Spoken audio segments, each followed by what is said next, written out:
It doesn't look like it's going to let me do it. It just looks like it's trying to share a desktop. Send them over. That's okay.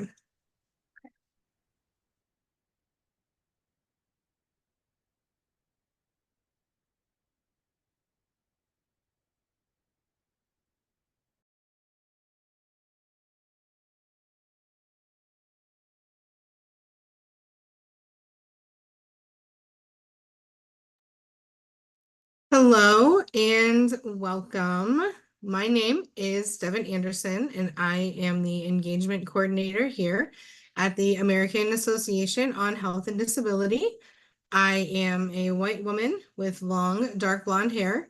I am wearing pink half-framed glasses, a burgundy top, and a gray cardigan.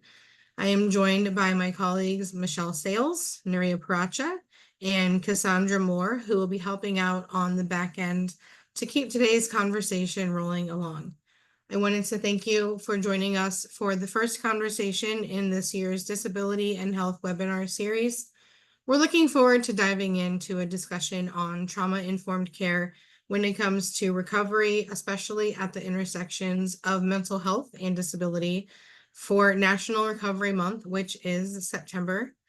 Stay tuned for more conversations in our series in the coming year as we continue to explore questions around disability, social drivers of health, and inclusive health research. Because, of course, this ties directly to the importance of health research that examines these factors, like what's being done with the All of Us Research program. This event is brought to you by the American Association on Health and Disability as part of our Disability Community Engagement Partner Project, or DCEPP.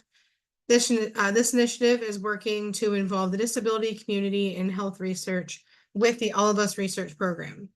All of Us is an initiative to engage 1 million or more people in health research to improve individualized healthcare for all. We hope you'll consider signing up to participate in the program, and we will be sharing information about All of Us in the chat throughout this event. You can learn more and register for the program at the link in the chat that will be shared throughout the day. Some housekeeping real quick here. The webinar is being recorded and will be shared publicly after the event. We have closed captioning and ASL available, and please notify us in the chat if you have any other accessibility needs. We also want to remind our panelists to speak slowly for the ASL interpreters. We hope that you'll participate in our evaluation survey, which will appear in the chat and should have popped up in your web browser. Let us know your thoughts on the series and if there are future topics you'd like us to cover. So we are so grateful today to feature two very esteemed experts in their field. We have Earl Miller and Katie Bork, and I want to take a few minutes here to get to know them before we begin our afternoon together. Earl Miller first entered psychiatric and foster care systems at the age of 12. He went on to spend as much of his teen years in the system as he did out, which continued into early adulthood and included experiences of homelessness, hospitalization, and a great deal of trauma. Nowadays, though, Earl is the father of two healthy and full of life kids who he credits with helping to tether him to this world. He is also a successful musician and poet who has produced several albums, and they're really good. I've listened to them. Earl currently serves as the Director of Community Supports at the Wildflower Alliance. We also have Katie Bork. She's passionate about decarcerating care, harm risk reduction, and centering the voices of folks with lived experience. She has worked with incarcerated or formerly incarcerated individuals for over a decade in prisons and in the community. Katie has experiences in numerous residential settings, including as Soteria Vermont's director for many years. Katie graduated from Yale University's Lived Experience Transformational Leadership Academy with a capstone project focused on cognitive liberty. Katie identifies with an array of lived experiences, including psychiatric labels, trauma, personal and relational substance abuse, parental incarceration, and loved ones attempting and dying by suicide. Katie aspires to reform systems that perpetuate oppression and to create inclusive and dynamic community spaces. So, given those topics and the work that they have, the work that our experts have done, I want to get to know the panelists individually here. So if you don't mind, I would like each of you to start off with a physical description for those at home and briefly describe how intersectionality impacts the mental health of those in the communities that you serve, especially for those in the disability community. And then you guys can start off with your presentations. And today I'd like to start off with Katie, if you don't mind. And I will pull up your slides. Great. Thanks. So I'm Katie. I use she, her pronouns. I am a white woman who is joining you right now from Vermont. I have lived in Vermont for many years now, and I'm a New Englander at heart. I am wearing a paisley dress and I have long dark hair. And in terms of the intersectionality, I think I'm really excited to get into this conversation today. I think that there's a lot of systemic oppression that we'll be getting to talk about that is kind of the root of the work that I am doing. Do you want me to go right into my presentation, Devin, or do you want to introduce Earl first? Go ahead and introduce Earl first. Sorry about that. Okay. Okay. Hi, I'm Earl Miller. I am a black man with short brown hair, black glasses, and a beard. I'm wearing a blue shirt with horizontal stripes. And just a heads up, I'm feeling slightly under the weather. So if I sound stuffy, it is true. I work at the Wildflower Alliance in Western Mass, and really excited to be here with you all today. And I'll let Katie get to her presentation. Thank you.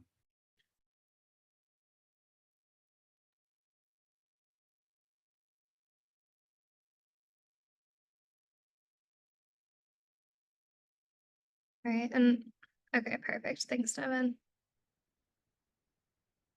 So I thought it would be helpful to have some slides. There's a lot of information to kind of cover in terms of what Pathways Vermont does. Is there a way to go to the slideshow screen, Devin?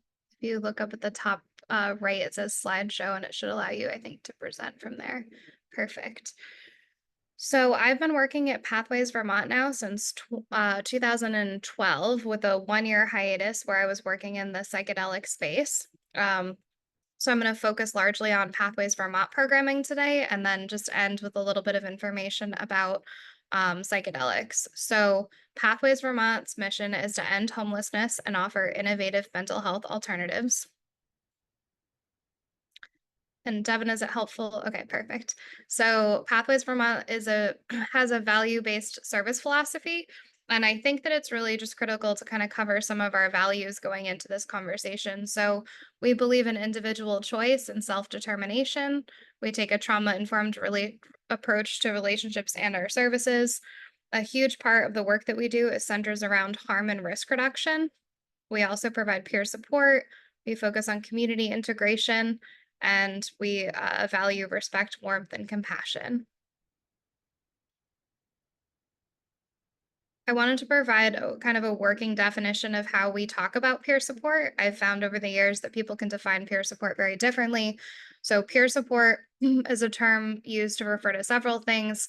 It's an approach to relationships that recognizes each person as the expert of their own experience, fosters connection through shared and similar experiences, centers mutuality and mutual support, preserves autonomy, and creates opportunity for meaning making and exploring possibilities. Everybody at Pathways Vermont is trained in intentional peer support. And I believe Wildflower Alliance also uses intentional peer support as well. Go to the next slide. So I'm just going to focus briefly on two slides here on just our housing supports. So we believe that housing ends homelessness. We can go to the next slide. And I will I will focus a little bit on housing first in the next slide, and I just want to kind of encapsulate. We have quite a number of housing programs at Pathways Vermont. So we do have a PROPS and a ERAP program. Those are based on homeless outreach, housing navigation and stabilization. And we also do have a small rapid rehousing project as well. But the main part of Pathways and actually how its inception was focused on housing first. So we can go to the next slide and I will kind of cover that a little bit in more detail. So Pathways was started as a 5-year federal startup. We had a grant to start Housing First. Housing First is a philosophy and practice that centers supporting folks and actually just getting them an apartment before working with them on any of the other self-identified goals that they would like to work on. We don't have any preconditions in Housing First, and that is really what makes Housing First very unique. So at Pathways Vermont, it was established in 2010. We serve a variety of counties in Vermont, not all of them, although that's a goal for us. We work to place people in independent apartments, and you'll see that we offer a lot of wraparound services. So Housing First has a few different approaches. We currently use something called an ACT team, which is an assertive community treatment team, which is a wraparound service that includes service coordination, nursing, peer support, psychiatry. We have rep payee services, and we have 2 different main avenues by which people can access Housing First. So folks can get referred to us through the Department of Mental Health. They can come to us as community referrals, and we have certain times when we can support people in getting like subsidies and vouchers as long as we're providing the services. And then we actually have the largest grant with the Department of Corrections in the state, and we house people. The Department of Corrections pays for their housing, and we support them in being in community while they finish their sentence in the community. You'll see that I have a little bit of data to share with you. We've served over 1,000 Vermonters who have struggled with chronic homelessness. We've successfully transitioned 440 corrections supervised individuals, and 82.4% of these Vermonters were placed into permanent housing, which is the goal for us with Housing First. It's trying to keep people in community and also have permanent housing. We can go to the next slide. I realize this is a lot of information too for folks, so I know that there's going to be a Q&A later. This is me just really trying to orient you to our programs and our philosophy. So we always want to come from a choice-based perspective. We put service recipients in charge of their service planning, in charge of their, whatever they want their lives to look like. We want to support them in that. You can go to the next slide.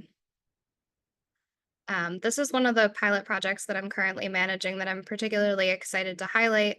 It's called the FACT team. It stands for Forensic Assertive Community Treatment Team. So similar to the Assertive Community Treatment Team model that I mentioned earlier, this focuses specifically on folks that are involved with corrections. And we really do focus a lot on peer support on these teams. We have a forensic peer support specialist role, a substance use peer support specialist role. We have service coordinators, employment specialists. You'll see I have this list here, a nurse, psychiatrist, therapist. And it's actually the first time that the Vermont Department of Corrections and Vermont Department of Mental Health have partnered together on a shared grant. We're serving up to 60 individuals in the Chittenden County area in Vermont that are currently under supervision. Unfortunately, this program does not include housing, so a number of the folks that we're supporting, a big chunk of our time is actually supporting them in finding housing or just even finding shelter for the night. But this is a really innovative program because it takes a harm and risk reduction approach. So a lot of the folks that we're serving have complex care. Initially, the grant was written to only be supporting folks with the label of SMI, which is significant mental illness. It's a label that I feel pretty uncomfortable with unless somebody identifies with that terminology. And we reached out to our funders and actually had them encapsulate complex care as well in this initiative, which has broadened the reach of the folks that we're serving. The majority of the folks we're serving are actively using substances in the community and continue to stay in community instead of being returned to incarceration, despite their substance use, as long as they don't pick up any violent new charges. So I'm really proud of this program and how it's taking such a strong harm and risk reduction approach. We can go to the next slide. This is a new partnership in Burlington that I'm also working on, which is a mental health urgent care. It's a partnership in Vermont with a few different agencies, and we're providing the peer support at the mental health urgent care. And this is a really exciting initiative. All of October, we're actually going to be setting the tone for what these services look like. So we're actually training everybody that's going to be working at the mental health urgent care and intentional peer support, which is the practice that I had referenced earlier that all of our staff are trained in. So everyone, including the receptionists at the mental health urgent care, will be trained in intentional peer support. We're very excited about this initiative and seeing where it goes. We can go to the next slide. Thank you for walking through the slides with me, Devin. I'm sorry it wasn't working on my end. So connection holds the key. We strongly believe that connection is the key to everybody's success, feeling connected in different ways in the community. So I'm going to try to hop through some of our other programs. The Vermont Support Line is one of our programs. It is open every single day for, it's open all the time, and it's available to all Vermonters who are looking for connection and looking for some peer support services. We also have a Pathways Vermont Community Center, which is located in Burlington. There is another community center in Vermont as well that's peer based called Another Way in Montpelier. That's not a Pathways program, but another program we refer a lot of folks to. And we do a lot of different things at the community center. We go to the next slide, I think. Let's see which slide I have next. There we go, Pathways Vermont Community Center. So we have a lot of support groups. We have like a Hearing Voices group. We do an Alternatives to Suicide group. We offer showers and hot meals, and people can do their laundry there. So, it's a very welcoming place for people to come. We do serve a lot of folks that are currently experiencing homelessness or houselessness. Go to the next slide.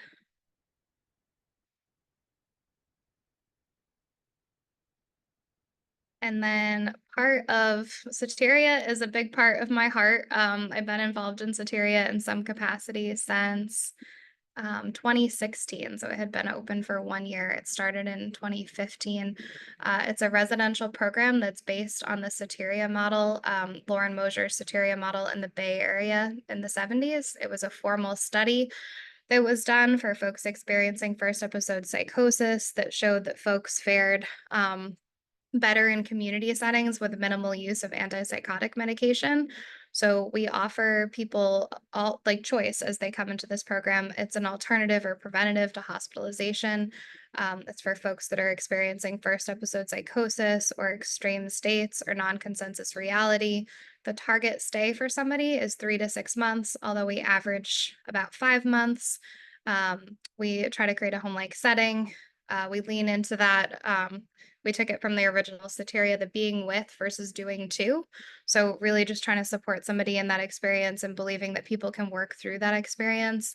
We have just as maybe a more stereotypical kind of example, like if somebody is hearing voices and they're very distressed by that, they might leave still hearing voices, but we don't want to symptomatize that. We want somebody to be able to navigate that experience and however they self-identify. And we just really want people to be able to move on into community care in a way that works best for them. We have a lot of robust staffing, and one of the things that I've really aspired to do over the years is to hire former residents. So we have a number of former residents working for us, and we've also created specific peer roles in our program as well. I could talk about this for a long time. I think one of the things I'm often asked is how we started Soteria. And it's actually a grant that we got from the Department of Mental Health. So every year we're grant funded.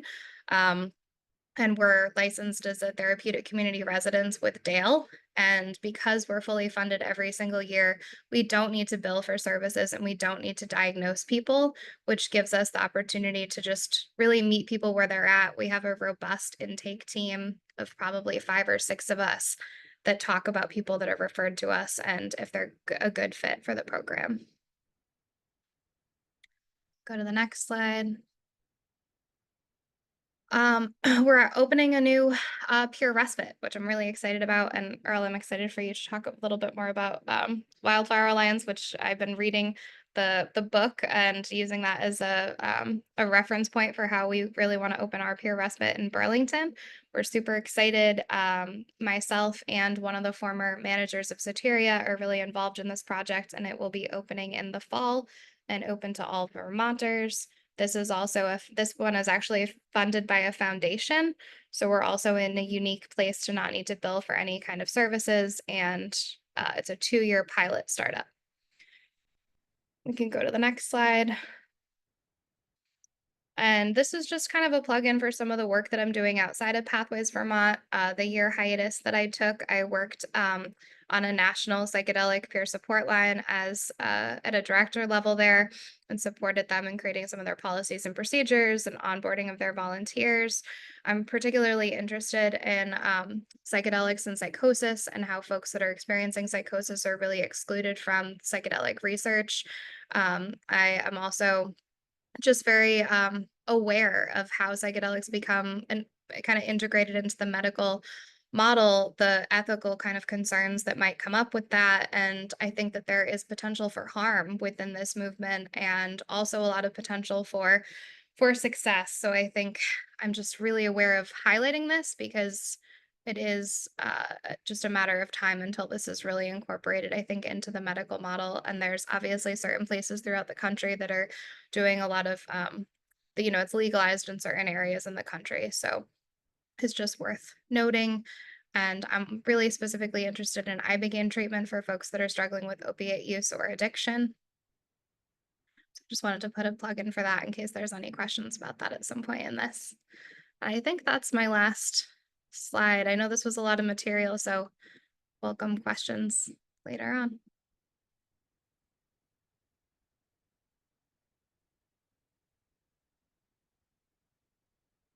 I can just pop in. Thank you so much for that, Katie. I appreciate that. The folks in Vermont are doing some really amazing things. I'm not going to do a PowerPoint because I'm not any good at them, so I won't. So at the Wildflower Alliance, our core kind of motivating principle is the idea that people should be responsible for themselves, that largely the solution to people's problem is curiosity, and engaging with them to kind of find the inner wisdom. So we don't really do any of the medical model things. I'll kind of walk you through what we do, and then talk about the kind of intersection of each of those spaces. The space I'm most engaged with is our community centers. I'm the director of 2 of our community centers, one in Springfield, Mass, one in Holyoke, Mass. Springfield is the busiest recovery learning community center in the state. That's the name of the contract we work off of.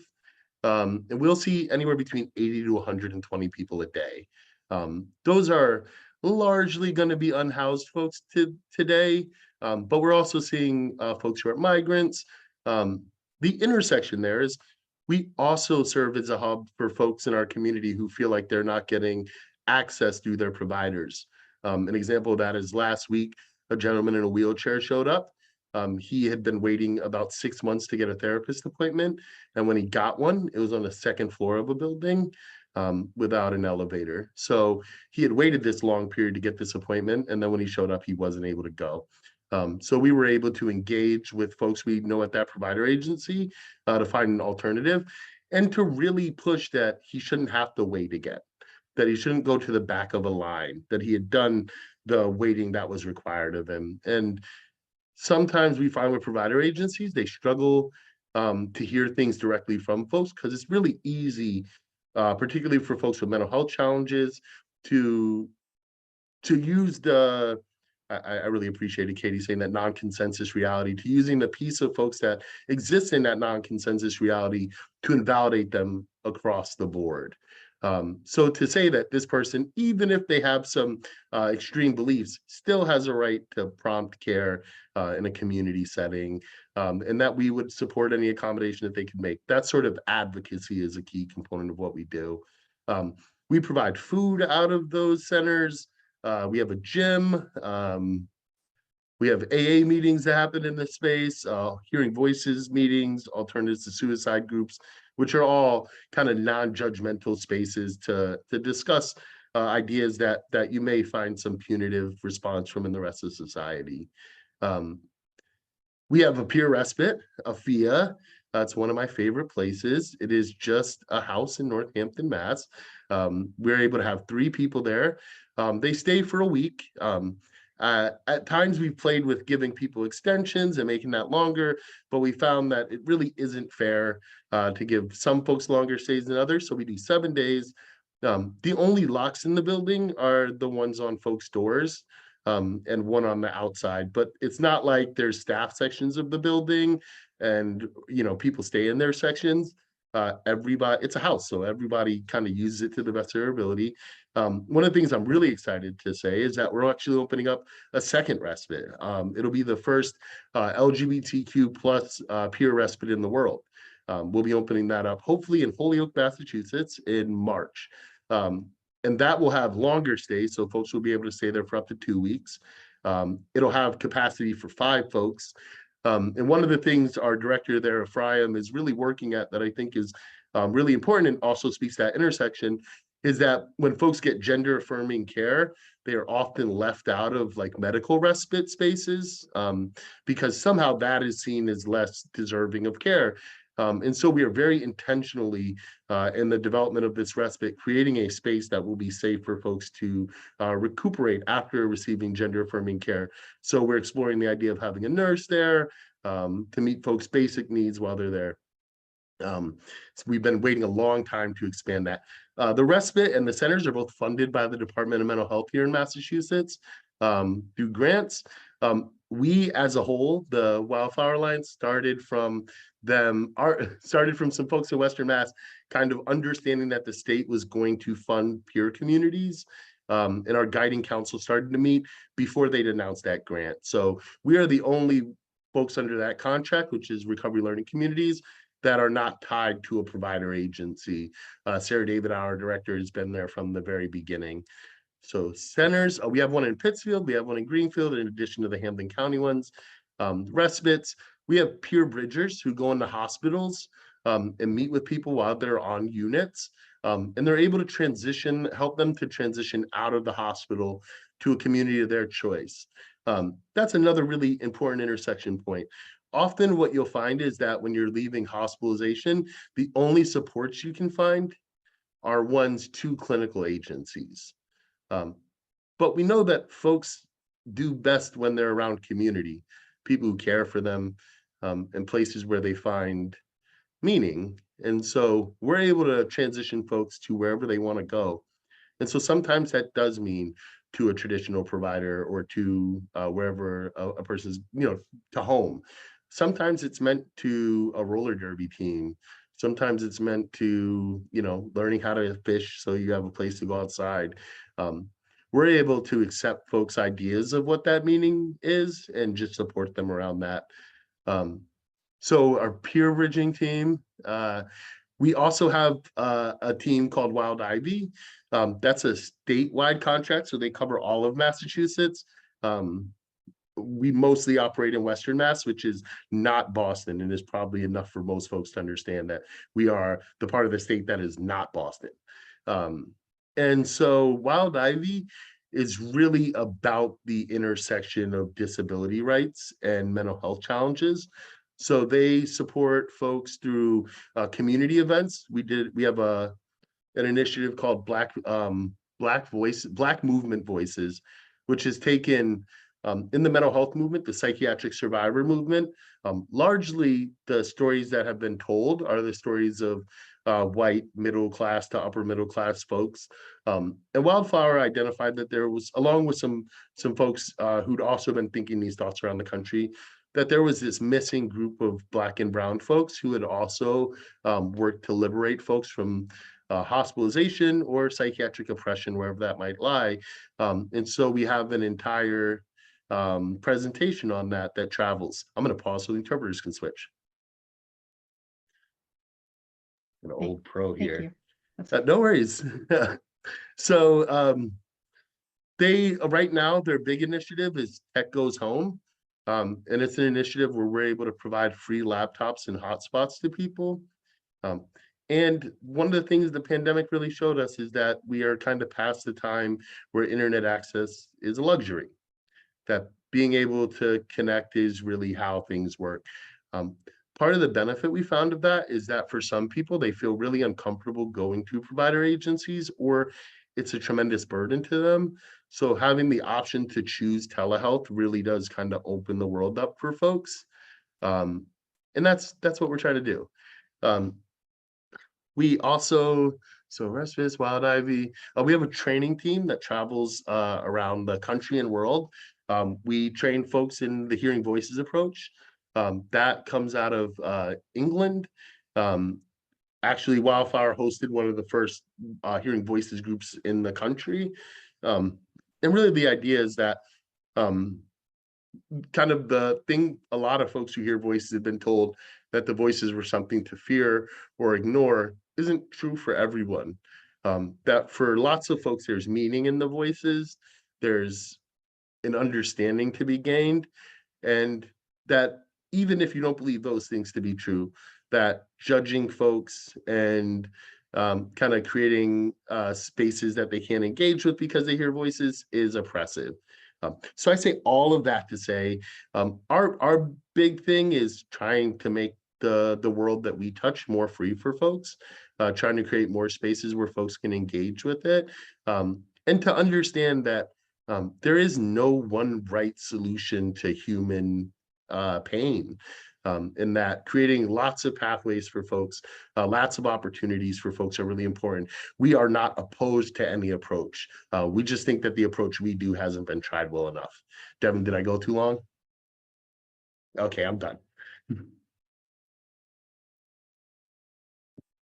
No, you've been hitting on a lot of the spots that we were talking about as a team as well. So I appreciate you hitting speaking on all of that.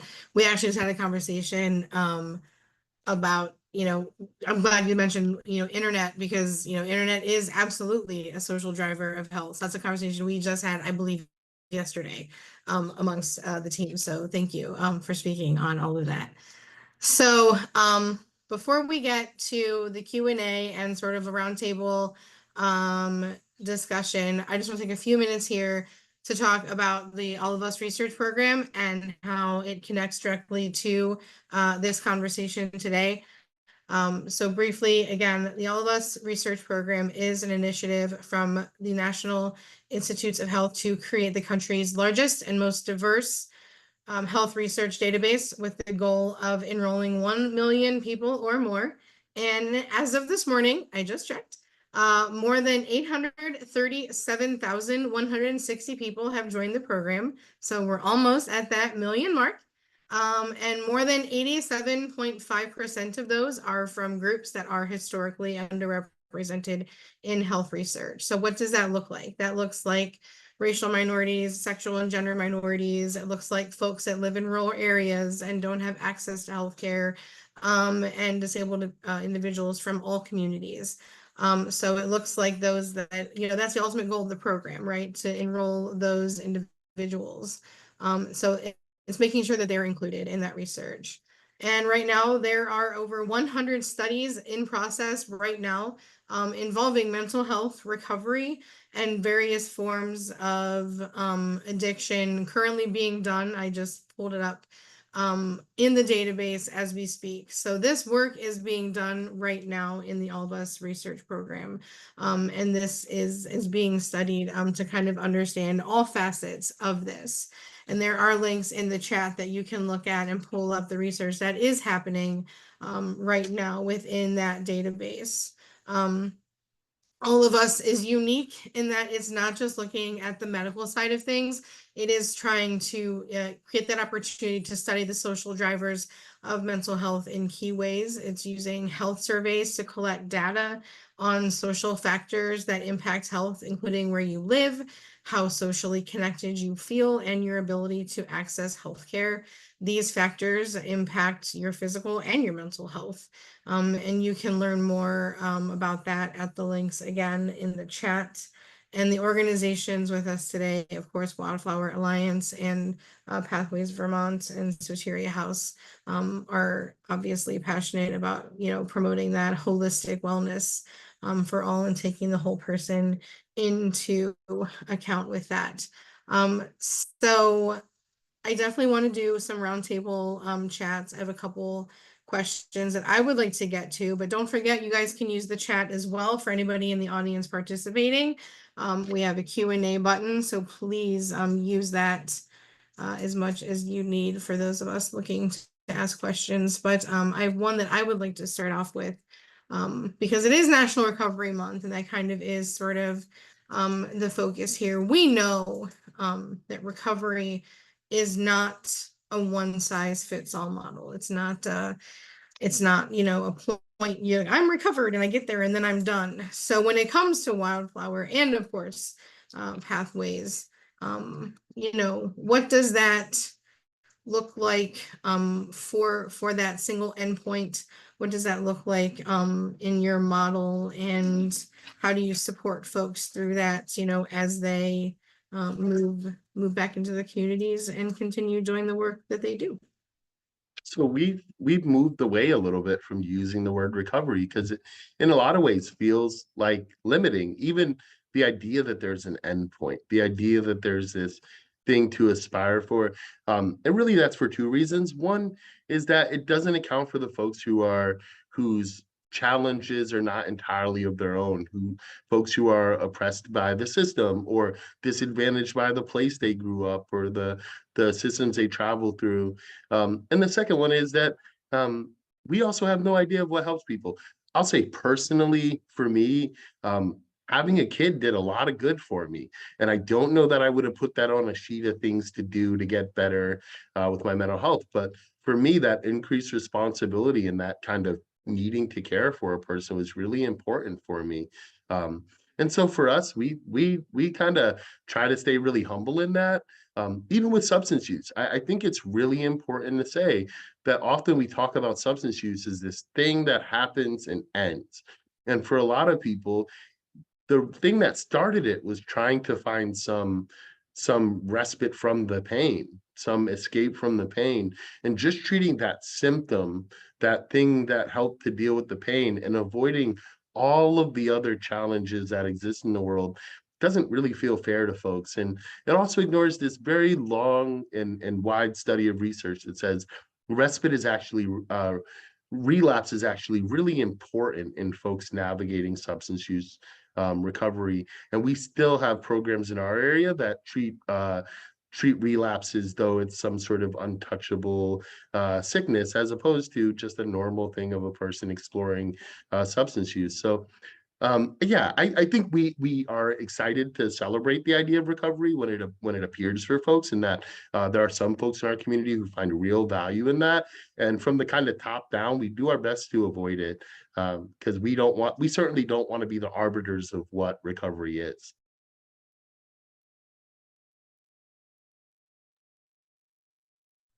Sorry, Katie, I don't know how to say I'm done. Like maybe we'll have to develop some sort of hand signal. Yeah, thanks. I really resonate with everything you just said, Earl. I think for me, the word recovery implies that there's something to be recovered from. And I think that like looks different for people. And I always come from a place where it's really about how somebody self-identifies. And there are some folks that I work with that are really proud and identify as being in recovery. There are some folks that I work with that their recovery journey is actually rooted in being in recovery from the medical model of care. So, I've worked with some folks that are like, I'm actually in recovery from the harms of my diagnosis or from the harms of the psychiatric medications that I was put on. And they identify as, kind of being in recovery in a very different way than I think that we typically think of the word. I think when we look at the medical model versus the social model, which I think you were kind of getting at too, Earl, it's like, with a medical model, it's like, what is wrong with this person? How can we label them a certain way and diagnose them? And some people do find meaning in the medical model. And I do want to honor that people do find meaning in that. And I think it does at times undermine the social model, which is, what are all these social factors that are impacting this person and making it challenging for them to exist in the world? Like, there's just social, like, economic disparities, there's racism, there's LGBTQ harm. There's just so many like layers of oppression within our society that can really make it hard to just be a human. And I think that that's sometimes undermined in just strictly, obviously, like the medical model. So.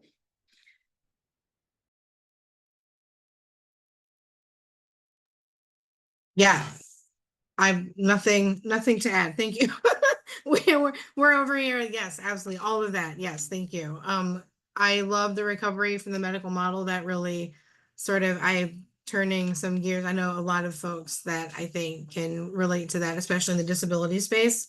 When we're thinking about folks that are harmed, by that and those who are underrepresented and feel that way. So thank you with that. Within the All of Us research program, just to touch base on that as well, we talk a lot about precision medicine and precision individualized care. When somebody comes to your programming for assistance, what is the process to ensure that that person gets the, individual care that they need or, that they're looking for necessarily? To make sure that they get what they are seeking from both Wildflower and from Pathways. So we really take them as they come.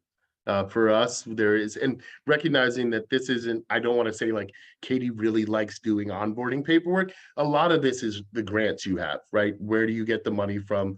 What are their requirements? We really do make a point of not taking things that make us ask people a lot of questions about their trauma. I think that that's a really, so just imagine the experience of trying to get help in this country today, right? I'm dealing with what I'm dealing with, right? And so I call a number, maybe it's 988. I call a number, and what do they ask me about? Have you ever been sexually assaulted? Have you ever been physically abused? Have you ever used substance? They ask me the most personal questions you could ask a person, and they don't know me. And that in and of itself is challenging. And then what do? They refer me to another place. And what do? They ask me the most personal questions a person could ask me again, because the first asking of those questions was just to make sure that I qualified for the second asking of those questions. And in my life, that it often to get help requires explaining the worst days of my life to less and less interested people kind of over weeks and months. And so we avoid that. When we talk about trauma informed, the idea is that you can just assume that most people have experienced some trauma. So we work with homeless folks. Homeless women are going to experience sexual assault and sexual violence at rates that are unprecedented. It's something like 80%. So you don't actually have to ask them all. You can behave as though folks have had that experience. And as a man, it really means that I need to be thoughtful about when I'm stepping in, what I'm saying, how I'm engaging with folks. Oh, translator switch. I'm good at this. All right, I'm back in the game. So, the idea of just trusting that folks have been through challenges, believing what they say to us. We really try to build resources that are built to serve everyone.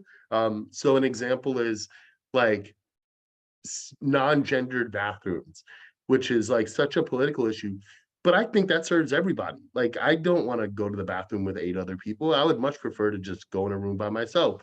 So in some part to be allied with the trans members of our community, and in another part just to be more thoughtful about it, we only use spaces that we're allowed to have gender neutral bathrooms in. That's something that's important to us. And sometimes that intersectionality and holding that means that things don't work the way we want. We will not have a meeting if we're not able to get an interpreter, if we have deaf members of our community there. If you get to 8:45 and the meeting's about to start and the interpreter is not there, the meeting's canceled. And you just have to accept that. We kind of hold this idea of nothing about us without us. So if we're going to have things, then the agency is obligated to create the space for folks to be there. And there are no exceptions to that, which can be frustrating in a management role because sometimes, boy, we're just about to be done. But for folks who have those experiences, for us, we have had a history of having a deaf community, and we're really trying to rebuild that. And we've been richer for having those folks.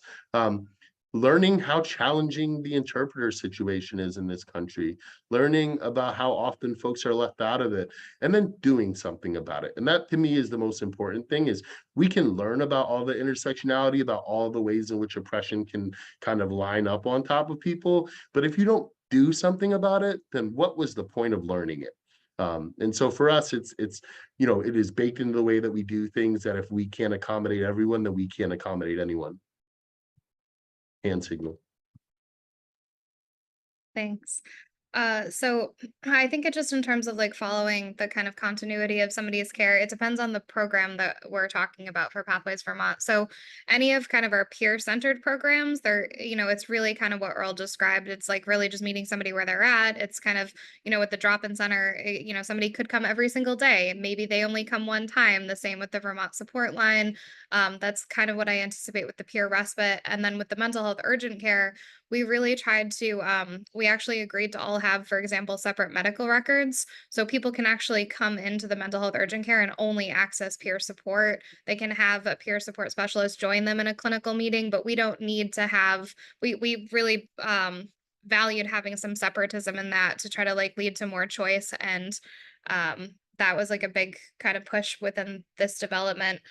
With the FACT program and with the Housing First program, because of the funding sources, we do have to have a diagnosis on file for folks. And we try to work with folks as much as possible. If somebody says, I really don't want a diagnosis or I don't want an assessment, like that's a conversation we're willing to have.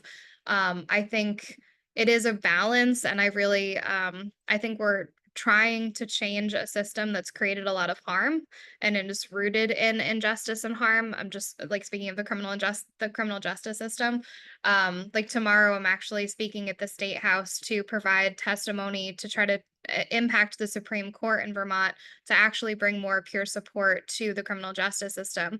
And I think that's amazing. And it's also like I want to have that be done in such a sensitive way because peer support should never be coercive.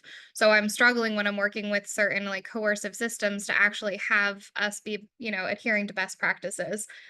But anyway, so the peer support programs I feel like are all really choice-based. We're not necessarily doing like a continuity of care, but for any of the programs that are like some of the programs that are like DMH or DOC funded, we do service plans with folks, which are as much as possible really choice-centered and person-centered.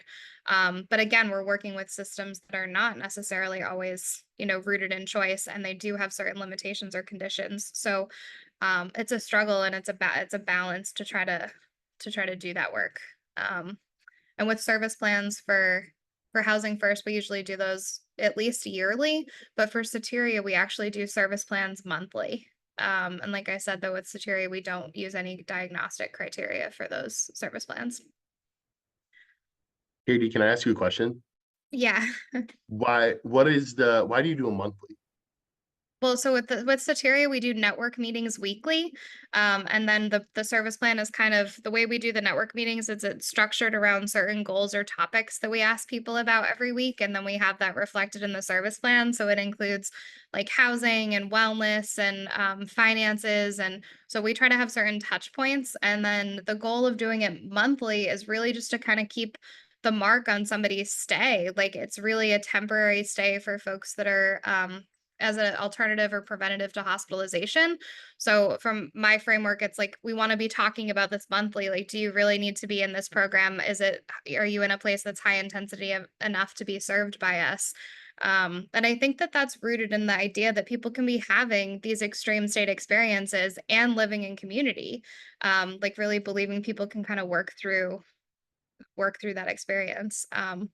So it gives us like a touch point. I think Earl is my That makes best way to makes a yeah. lot of sense. I think it's one of the things our director talks about, which is that even if we talk about the system as oppressive, sometimes like it meets your basic needs, right? And I don't think there's really a difference between corrections institutions or group homes or any of those things. And like you get 3 meals a day. You don't have to be responsible for where you're going to live tomorrow. You don't have bills, which boy, I would be looking for a way out if I could. And so really making sure that folks aren't becoming, my understanding of what you said is make sure that folks aren't becoming so comfortable there that they're not figuring out what their next steps are. Really appreciate that.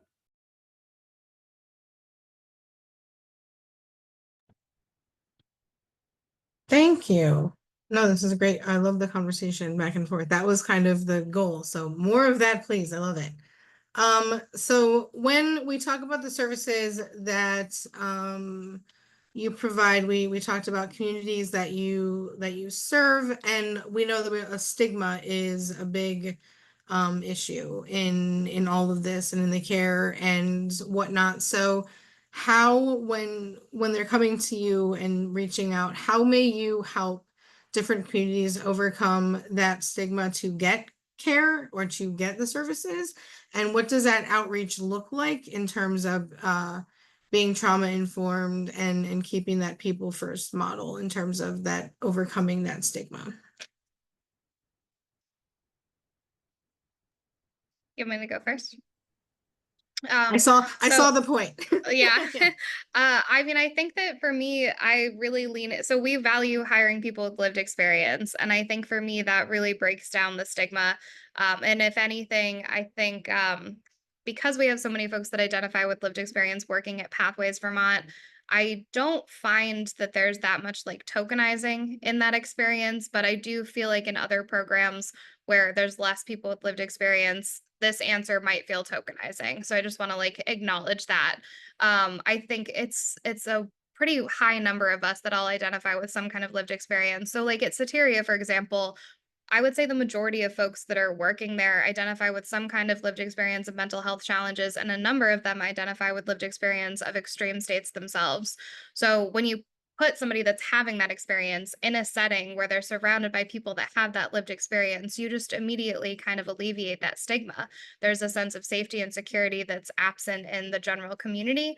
And I really try to focus in on that concept and have that apply to all of the programs. So for the FACT program, for example, most of the folks that are working in that program, including like leadership. So when I say everybody like is identifying with lived experience, that includes like all of the leadership, that includes myself, and how we're showing up to this work. So, with the FACT program, most of those staff identify with lived experience of mental health challenges, substance use challenges, have experience with homelessness or houselessness. So when we're serving that community and you're really meeting somebody where they're at, and you've also had those lived experiences. And sometimes we have folks that have living experience too. I think that's one of the deficits of some of the work, is the balance between kind of talking about lived experience and living experience. And something that I really value and I think can be sometimes a struggle for certain agencies, especially in HR, depending on what the living experience is. I find that there's more flexibility with like kind of the living experience of a mental health challenge versus the living experience of a substance use challenge. And that's, I think, like something that just probably warrants a bigger conversation and can be challenging to navigate. But yeah, I feel like that's probably the best answer for this question, is just like really honing in on creating a community of support, of meeting people where they're at and honoring lived experience. But I have seen this done in a way that I think is really harmful, because of the tokenization, and particularly harmful to the staff that we ask to be in those lived experience roles if they're not supported, especially with upper leadership, in honoring their lived experiences. Thank you, Katie. So I'm fortunate. Everyone who works at Wildflower identifies with some life interrupting challenge. So there isn't like this delineation. Kind of the way you get in here is by having lived experience, and there isn't any exception on that either. I have worked in other places. I worked for the State Department of Mental Health in a kind of the only lived experience role in an area. And then I also worked in a public safety role in a small town, doing kind of alternative police response. And in both of those, like sometimes the most frustrating thing is like they would bring people in who were just like still struggling and be like, you can be like Earl. And I'm like, don't tell anybody that. Like being Earl isn't always great. And like this person might be better than me. Why would you limit them? Like, why would we get into this? And I think that tokenization, the idea that like you're special, is this thing that happens. It's actually really contrary to the work. For me, the fact that I endured my circumstances is normal. Most people who go through hard things will figure out a way to get through it. Um, Sometimes those solutions are problems, but people are resilient kind of by nature. People find a way to move forward. The intersection of that really for us has been I think it's like I'm somebody who comes in with mental health lived experience and like homelessness. But early in my career, we had an autism program in the town I ran a center close, and they just brought all those young men to us, and I didn't understand anything about their experience. And it took a lot of curiosity. It took a lot of getting it wrong. It took, they were used to a level of care that wasn't what we provided. And it would have been easy to get frustrated and say, like, you're not allowed to be here. But they had just been kicked out of something that was really important to them. And we made a decision pretty early that we were not going to kick them out, that whatever this took, we were going to pay that price. And one of those guys is at my wedding. I got divorced, so don't celebrate that too much. But these are people that I built like lifelong bonds with.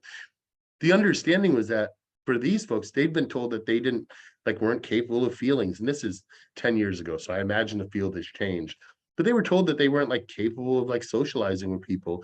And we didn't find that to be true. What we found was that sometimes you have to explain the nuance to them. Sometimes you have to kind of pause and go like, oh, I'm laughing at that thing because it makes me think about this. And that kind of deliberative nature of communication that we weren't accustomed to became really kind of common. And so for us, it's taking people as people and recognizing that their challenges are their own, and that our responsibility is to be patient enough until we can find some commonality. And that's also how I've dealt with working in places that were more clinical. Is it can be easy to say that I'm the only person who's been through things, but in a quiet office with some coffee in the morning, you find that you're not the only person who's looked for treatment. You're not the only person who's been let down by systems. You're just the only person who's allowed to say it. And so navigating those things to really partner and ally with folks. And I think that's one of the really important pieces of peer work, is this ability to broaden your base, to appeal to the folks who work with you and to partner with them. If I ever felt alone, it was because I was new.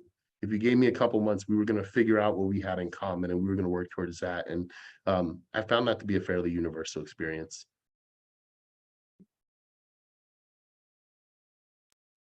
Thanks. So we talk about the work that you've done, the trauma-informed care around recovery, or not recovery, since we're not using that word necessarily in the work. How do the needs of the disability community provide unique barriers and access to care? I know that you spoke of the wheelchair user and the second floor therapy. Are there other instances in that the disability community may have those unique barriers to that? The biggest one I see is this assumed incompetence, the assumption that because you have a physical disability, you don't have the same access to emotions or feelings or motives as everyone else. And this, I've watched one of my experiences, we had a woman who was experiencing some early form of dementia. She was in her 60s, but she was just as capable of everything else as everybody else. She was just navigating this thing. But the people who showed up would talk to her like a baby, like they would talk to her with this baby voice.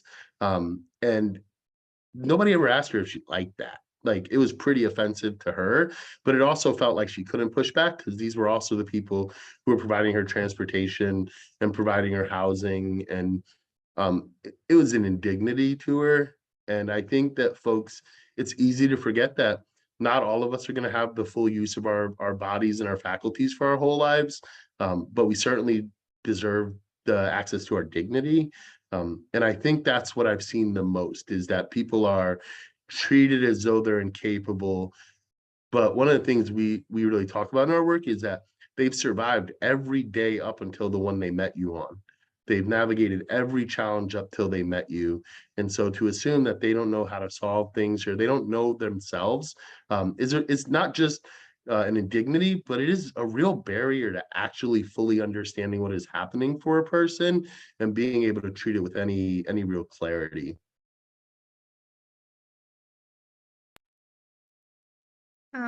I think in terms of, I think the limitation I think I find the most for folks that are experiencing like a physical disability or limitation or challenge, however, like they self-identify, is usually with housing.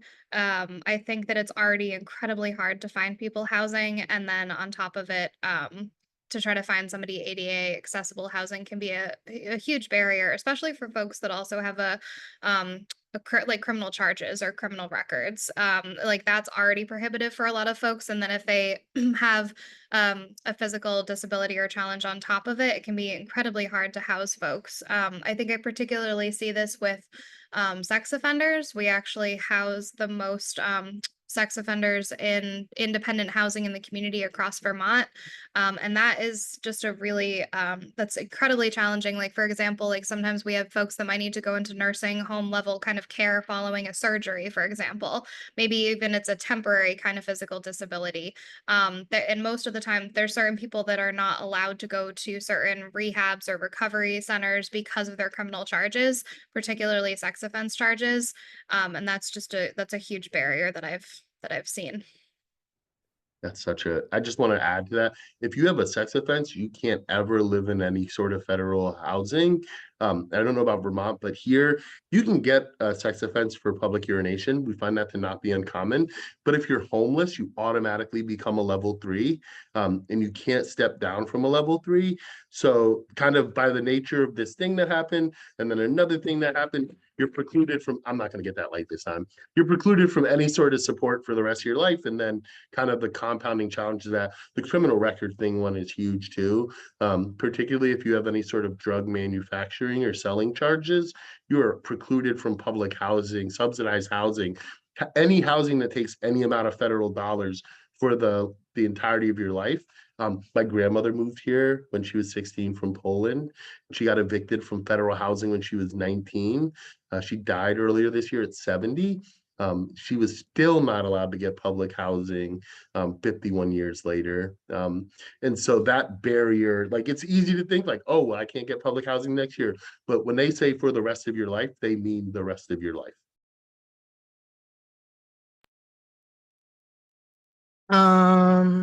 Sorry for your loss, Earl. That's sad. Is your organization, and then we're going to go to the Q&A. This is my last question, and then we have some in the Q&A, and then some questions from some registrants who were able to ask before we began. Is your organization involved in any policy work? We know, Katie, you're working with some tomorrow that informs the work you do in the communities that you serve outside of what you've already mentioned. So is there any other policy work that you're doing at the moment that you want to speak on? Yeah, I can just jump in. Yeah, I spoke to tomorrow's event where I'm involved in trying to get some more just more peer support in the criminal justice system. I mean, in general, Pathways is involved at like a legislative level in creating certain change. So like Soteria actually was written into legislation, which is really was just really amazing. It was written in after there was a flood of the main psychiatric hospital at the time in Waterbury, Vermont. And after that flood, it was an opportunity for people to kind of look at, you know, what is our system of care? What can we do differently? And we do try to kind of get worked into some of the legislation in order to have ongoing funding. So that's part of how Soteria is regularly funded, is because it's worked into legislation. I believe the support line was also worked into legislation to go 24/7 during COVID, or right after. By COVID, I mean like for me, it means like 2020. I realize COVID is still like an ongoing issue, and I think something that's often ignored kind of in the disability justice kind of communities as well. But that's, I think, what's coming to mind for me. Can pass it to you, Earl. So there's a few things we're working on. One is a bill that's actually still in study in our legislature in Mass, which would create a peer respite in every county in the state. We believe that if folks believe that this is worth funding, then it's worth funding everywhere. And Massachusetts, right? I say not Boston because people mostly think of us as Boston, but most of the state is fairly rural. And those folks don't typically get access to the same level of supports. We are supporting, I'm supporting there was a pilot here a few years ago that allowed folks to keep Medicaid while they were incarcerated. And it allowed them to maintain appointments with their doctors, like continuity of care. That's something I think is really important. I think folks don't realize like the quality of medical care you get in facilities is typically not as good as what you get in the community. And for a young person in particular, like it means transitioning from a pediatrician to a doctor who's going to see you for 10 minutes really quickly. The state has already adopted this for youth. So if you are under 21 and incarcerated in the state, you maintain your Medicaid, you can maintain your providers. We are essentially just asking that that be expanded to everyone. And then there's I spent 2 years working in the alternative to police response. I feel really passionate that for folks in mental health. So it's an important fact. Folks with disability, mental health disability or physical disability are far more likely to be killed during interactions with the police. And that is because of this perception, right? This perception that because someone called a wellness check on you, that there's a chance that you might be violent. And what there's a growing movement, including some lawsuits in New York State and other places, suing to say that it's actually a violation of the ADA for folks to call because they're in emotional distress and be greeted by a person with a cop. I'm not anti-police. I just think right person, right fit. I'd also be offended if you send cops to a fire. I think you send the right folks to the right thing. And part of that hopefully means more opportunities for peers to be a part of that process. Thanks, great. So now I can have Cassandra come on board with me, and we are going to go over some of the questions that have come into the Q&A, and then some of our questions from audience members who registered. Yes, hi, good afternoon. The first question we have is, I am a service coordinator for a nonprofit. If we're interested in either learning more or becoming more involved in psychedelic research and its intersection with SUD, what can you recommend we do if I'm in Vermont? I think if you wanted to email me, I can put my email in the chat. I'd be happy to share all of the resources that I have. I've been doing like a deep dive on this for a few years now, so I'm happy for people just to email me and to kind of refer people depending on what you're interested in. I'm working on a side kind of passion project right now, specifically around ibogaine and trying to get ibogaine for Vermonters. So that's one of the projects that I'm working on, and then if you're in Vermont, there's a few people that I could refer you to. There was recently like the psychedelic conference that happens every year in Vermont. It's usually I would say kind of exclusive, and it feels like a loaded kind of question for me to maybe take up too much time with, unless other people had similar questions, then I could go into more, but otherwise I might just put my email in the chat if that works. Can I just ask, your event tomorrow, is that available for folks to go to? The event tomorrow? Yeah. Unfortunately, I think it's recorded and then maybe Okay. available later, but I had to get special permission to invite people even to the State House. I think it's like a closed session. I believe it's recorded though, and then available later. I'm not going to be talking at all about like psychedelics tomorrow though. That's just me trying to get peer support in the criminal justice system. But if you're interested in learning more, I'd be happy to refer you to some folks doing some of the psychedelic kind of connection research work in Vermont too.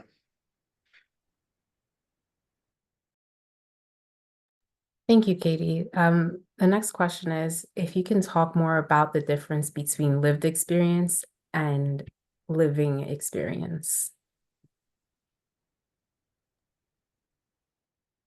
I assume that was kind of channeled towards me because I had brought up that framing, but Earl, I'd be really curious to hear your thoughts on this too. I mean, I think that I'll tell you where this kind of came up for me originally. I went to the National Harm Reduction Conference in New Orleans. I think it was many years ago now, at least like 5 years ago. And I went to a panel that was featuring folks from Vancouver. And I was really fascinated because they actually were talking about how they hire people with lived experience of heroin use to provide peer support specifically around substance use. And they were giving people breaks to be able to use heroin and then go back to work. Vancouver is incredibly radical. They actually do opiate assisted therapy. They have heroin assisted therapy. As far as I understand, that's the only site in Canada that does heroin assisted therapy. So, I think it's medicalized there. So I think it makes it very different for somebody with that living experience to like be able to have that kind of work environment where we could imagine something like that happening.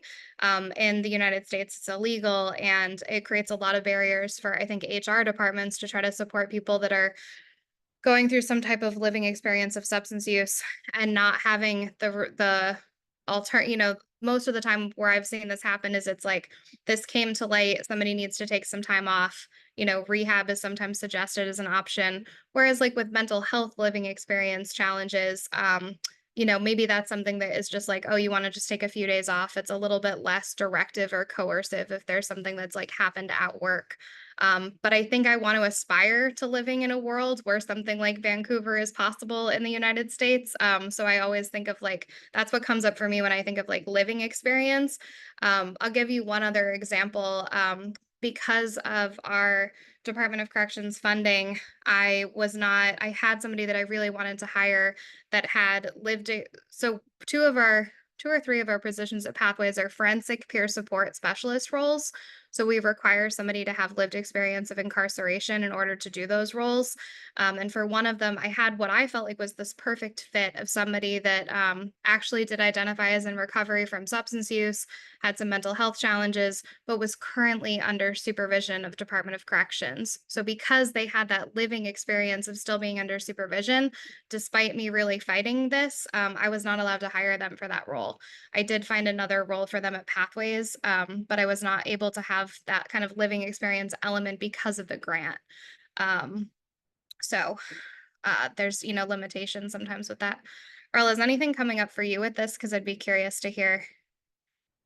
Yeah, I think you did such a nice job of that. I just think it's the difference between like live in a lot of ways feels like it's done. And for a lot of us, these challenges are ongoing. And they manifest in different ways. And for me, I think of the way the world was hard for me changed once I had like an office job and had to do paperwork. And I never really had anything to procrastinate from. But as soon as I did, boy, I wanted to procrastinate all the time. And so the idea that like it's still happening, And I think that's true kind of across disability communities is like you're still living, you're still alive, it's still evolving. And I yeah, I like that idea, Kate. I've never really heard it the way you put it. I really appreciate that. Thank you. So just in the interest of time, to respect everybody's time today, I know that we had a really great, robust conversation. We have some more questions that were asked in the registration forms.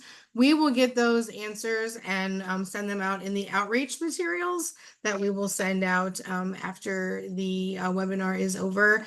But I want to thank everyone so much for their time, especially Katie and Earl, Bethany, Rebecca, Annette on the cards, all of the support we had to make today possible.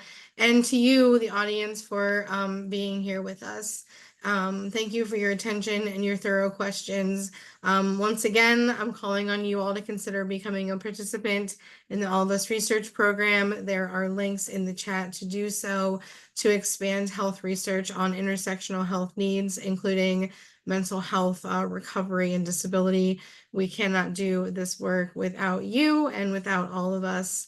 And there's links in the chat, like I said. Our next webinar is going to be on October 23rd, my bad.